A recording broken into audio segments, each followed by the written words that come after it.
Okay, so a little bit about some of the other build restrictions. Maybe this is a better answer to the question about coupes versus convertible. Yes, we only purchase enough convertibles for a certain percentage of our total build. So we don't have the ability to make any 100% of any specific option. It has to be mixed. So on the assembly line, the level of complexity is really pretty, it's pretty fantastic. And as an example, we never build two convertibles in a row. Why do we not do that? It's because the convertibles take a little bit of extra time and energy with our operators. And if we built two of them at a time, we would end up shutting the line down for short periods of time, and we avoid that by building a coupe and then a convertible. As we look forward to the Z06, we would never build, for the same reasons, Z06 variants back to back. So we build those and go back and forth with Stingrays.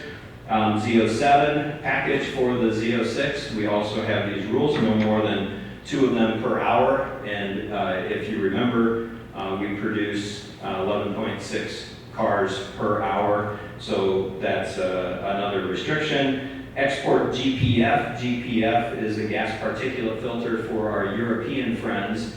They have to have a special exhaust system that's much more complex than any other any other system that we have in the world. Once again, no back-to-back. Reminder, we build right-hand drive cars. That means that we change a lot of things in our factory, in the operations, and once again, we build those a little differently. We build them all in batches.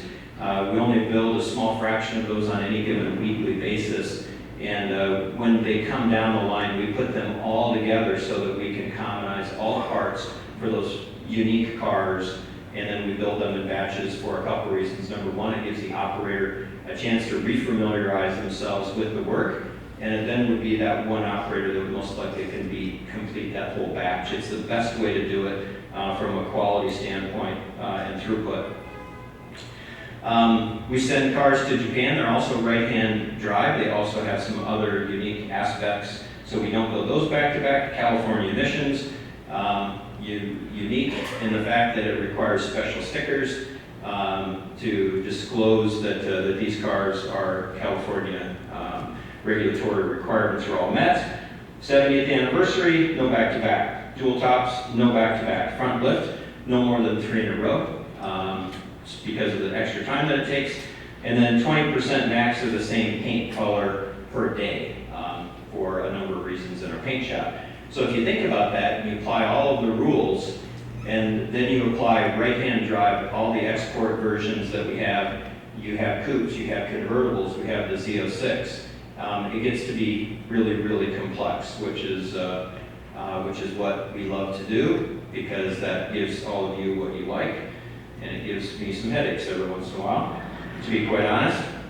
All right, a little bit more trivia. What year